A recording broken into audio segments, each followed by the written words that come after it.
پښتانه مې په زرګونه دي وژلي، په سرونو به یې خره غوایي وستړي، لا تر اوسه د سرونو یې انبار دی، په اټک او پېښور کې یې منار دی. د خوشحال خان له بنده د خلاصېدو وروسته په کلک هوډ سره وویل چې پس له بنده دی دا عزم، د خوشحال د خاطر جزم، یا نیولی مخ مکې ته یا مغلو سره رزم، یا یو کنج د غره نیولی لمونځ روژه د لوستو بزم.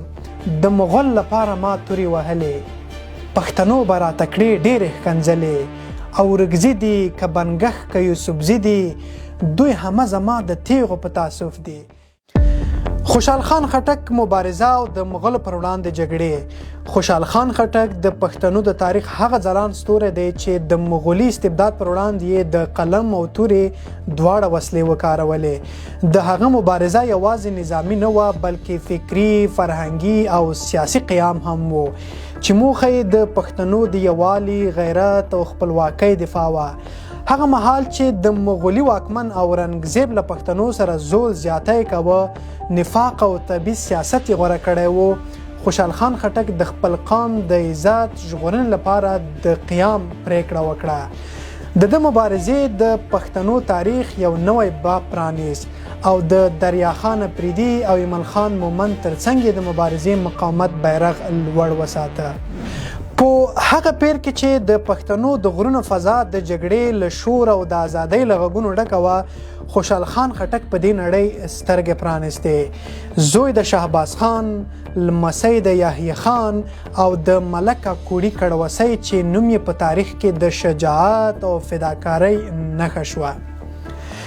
د خټکو ټبر لوی مشر، د کابل د لارې ساتندوی او د خپلې قبیلې اتل. خوشحال خان خټک له وړکتوبه د ژوند سختو ازموینو سره مخ شو. 6 کلن و چې د لنډي سیند په څپو کې وغورځېد او ژوند یې د مرګ له څنډې تیر شو. بیا په 8 کلنۍ کې د څپر نه راولوېد، کاڼه یې په تندي ژور زخم پرېښود، خو د زړه او ارادې په ځواک روغ شو. د 14 کلنۍ په عمر د خپل پلار شهباز خان سره په جګړه کې یې برخه واخیسته او د ځوانۍ زړورتیا یې ښکاره کړه. په 18 کلنۍ کې واده وکړ او په 20 کلنۍ کې د پښتنو په خاوره د شعر تخم وپاشه او د پښتو ادب ریښې یې ټینګې کړې. شاوخوا 18 کاله یې په شعر او فکر تیر کړل. د خپل ولس د عزت، د خپل ټبر د ویاړ لپاره یې هره لحظه په ننګ تیره کړه. د خوشحال خان خټک ژوند په 2 برخو ویشل کیږي. لومړی برخه د مغولو په دربار کې د وفاداري او دویمه برخه د هغه پر ضد د ملي مبارزې پړاو.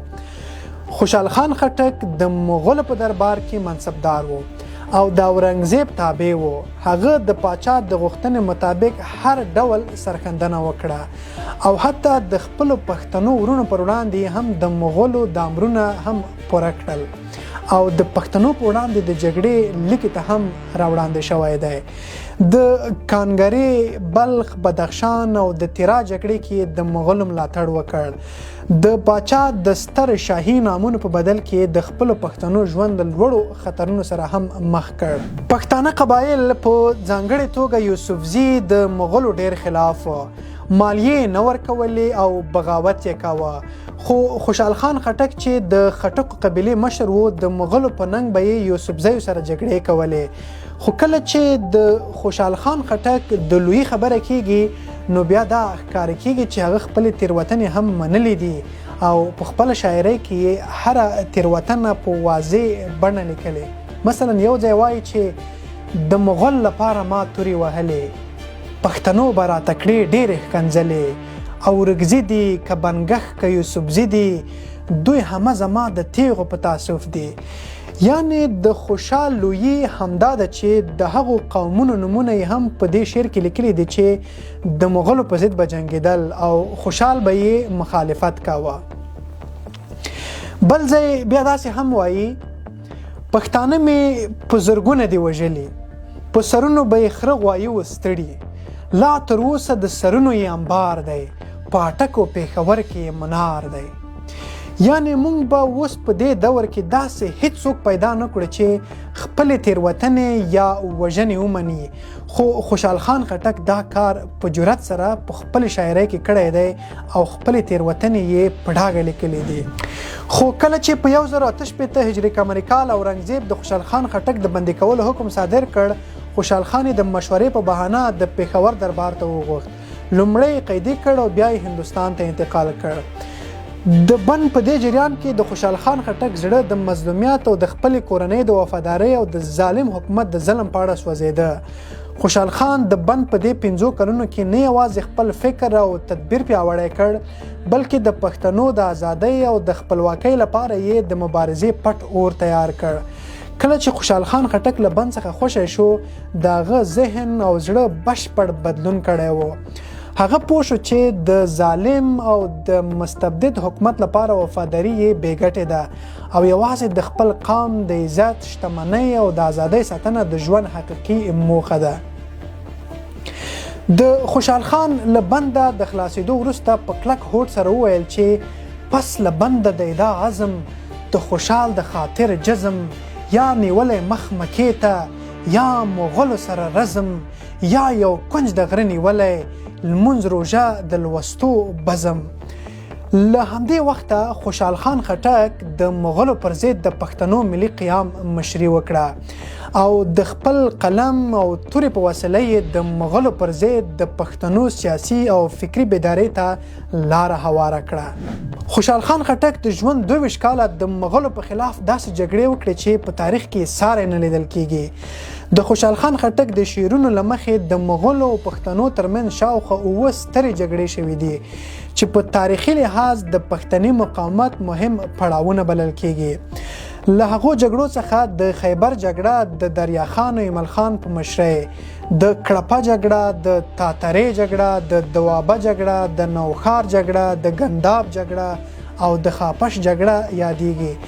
دا هغه جګړې دي چې د مغولو په زرهاو پوځونه پکې وژل شوي دي او د پښتونخوا وطن په هر لرې پرتې سیمه کې د مغولو ککرۍ تر خاورو لاندې دي. او په دې جګړه کې پښتنو ته دومره غنیمتونه په برخه شول چې خپله ورته حیران و. مثلا خوشحال د دې په اړه وایي: پښتنو زلمیو بیا لاسونه سره کړل، لکه باز منګلې سرې که په خپل ښکار، سپینې تورې ګلګونې کړې په وینو، په هړهاړ کې شګفته شو لالهزار. ایمل خان او دریا خان او مرګ نه وای، هیڅ تقصیر دواړو و نه کړ وار په وار. د خیبر دره یې سره کړله په وینو، په کړپای هم روان کړ دندوکار. اول جنگ د لورې شاه د تاترې و چې 40,000 مغل شول تار په تار. خویندې لوڼې یې په بنده پښتنو شوې، آس، اوښان، هاتیان، ولجه کتار کتار. دویم جنگ میر حسیني په دوابه کې چې وټوکېد سر لکه د مار. بیا له پاسه د نوښار د کوټ جنګ و چې مې وکښ له مغلو خپل خمار. دا لوی شعر دی چې خوشحال بابا د مغولو سره ټولې جګړې پکې په تفصیل سره یادې کړې دي. په دې کې بیا د نوښار هغه جګړه وه چې خوشحال خان بابا د خپلو زامنو سره یو ځای د مغولو په دربار حمله وکړه.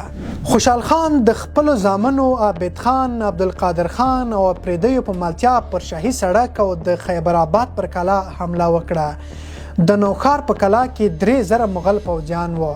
خوشحال خان خپلو جنګیالیو ته امر وکړ چې د توپونو او باروتو په مرسته د کلا دیوالونه ونړوي. د خټکو او پریدیو سرتیرو 2 ساعته بې دریغه جګړه وکړه. لومړی د خټکو جنګیالي د کلا په یو اړخ قوي برید وکړ، وروسته د پریدیو قبایلو له بل لوري حمله وکړه او په دې وتوانېدل چې د مغولو دربار ته داخل شي. په دې جګړه کې د مغولو 3,000 پوځیان له سخت مقاومت وروسته ماته ومنله او ټول پوځیان یې تارومار شول. خوشحال خان ته دا بریا ډیره ستره وه ځکه دا کلا د مغولو د پوځ یو مهم مرکز ګڼل کېده. د دې جګړه نه یوازې د خپل کینې او غچ لپاره وکړه، بلکې د پښتنو د ازادۍ لپاره یې یو سمبولیک ګام هم پورته کړ. په دې جګړه کې د زامنو په ځانګړي ډول عابد خان او عبدالقادر خان ډیره میړانه وښوده. دا پردیو او خټکو دا میړانه د ټولو لپاره عبرت وګرځېده. له دې جګړې وروسته د مغولو او پښتنو ترمنځ وفاداري ورو ورو په دښمنۍ بدله شوه او د خوشحال خان خټک د ازادۍ لپاره د خپلې تورې شرنګ د مغولو په دربارونو کې شرنګاوه. خوشحال خان خټک د پښتنو یو ستر مشر، شاعر او جنگي سړی و چې د ژوند ډیره برخه یې د مغولو د ظلم پر ضد او د خپل قام د ازادۍ لپاره په مبارزې تېره کړه. خو د ژوند په وروستیو کلونو کې هغه د جګړو، ناروغۍ او د خپل قام له بېوفایۍ سخت ستړی شوی و. د زامنو ترمنځ نفاق او د مغولو چلونو هم پر ده درانه ولګېدل. خوشحال خان خټک له خپل شعر څخه چې معلومیږي د ژوند وروستۍ برخه یې په لیک او لوست تېره کړه. هغه شعر چې له بند ازادېدو وروسته یې ویلی و، یا یو کنج د غره نیولی، لمونځ روژه د لوستو بزم. خوشحال خان خټک د ژوند وروستۍ برخه په غره کې تېره کړه. د قام بېوفایي او د زامنو ډېر اختلاف د خوشحال مست غرور راټیټ کړ او دغه درد یې په شعرونو کې ډېر ښه ویلی دی. د خټکو بننګي چې را په یاد کړم، زړه مې تور شي له خپل ځانه چې خټک یم. ما به ځامې د اورنګ وی ماتې کړې، ولې څه وکړم پښتون واړه بې ننګ دی. اتفاق په پښتانه کې پیدا نه شو، کنه ما به د مغل ګریوان پاره کړ. بل ځای بیا زامنو ته داسې وایي: دا د هسې رنګ سګان مې زیږولي، لا عجب که زه خوشحال خټک آدم یم. د نطفې اثر مې هسې پکې بایلود، واړه پی لري اثر د مرجانۍ. وروستیو شیبو کې خوشحال خان خټک خپل زامنو ته دا وصیت وکړ چې زه د مغلو د ظلم او د پښتنو د بې اتفاقۍ له امله ډېر ناامیده شوی یم. زړه مې له ژوند ستړی دی. داسې ځای مې ښخ کړی چې د مغلو د آسونو ګرد هم زما په قبر ونه لګیږي. دغه وصیت نه یوازې د هغه د مغلو پر ضد ژوره کرکه او ملي احساس څرګندوي، بلکې د ده زامنو فکر او د خپل ټاټوبي سره د بېسارې مینې ژوره نښه هم بلل کیږي. له همدې له امله خوشحال خان خټک د خپل وطن په لمنه کې د نوښار د اکوړه خټک په سیمه کې خاورو ته وسپارل شو، هلته چې د ازادۍ بادونه آزاد چلیږي او د مغلو ګرد ترې لرې پاتې دی. خوشحال خان خټک نه یوازې د جګړې په ډګر کې اتل و، بلکې د قلم ستر ځواک هم درلود. د ده آثار د پښتنو ادب د تلپاتې میراث برخه ګرځېدلي او د زوکړې ورځې په ملي او نړیواله کچه نمانځل کیږي. هغه خپل ژوند د پښتنو د ازادۍ، د خپل ټبر د عزت او د خلکو د هوساینې لپاره وقف کړ او په دې ډول یې د خپل نوم د تاریخ په تلپاتې پاڼو کې ثبت کړ چې نن یې موږ هم یادوو او راتلونکي نسلونه به یې هم په ویاړ یادوي. د وصال تلویزیون درنو لیدونکو، ډېره مننه چې د خوشحال خان خټک په اړه مو دغه معلوماتي خپرونه هم را سره ولیده. په بله خپرونه کې به موږ د ایمل خان او د دریا خان په اړه هم تاسو ته معلومات درکوو. تر بیا مو زه احسان کمال په خدای سپارم.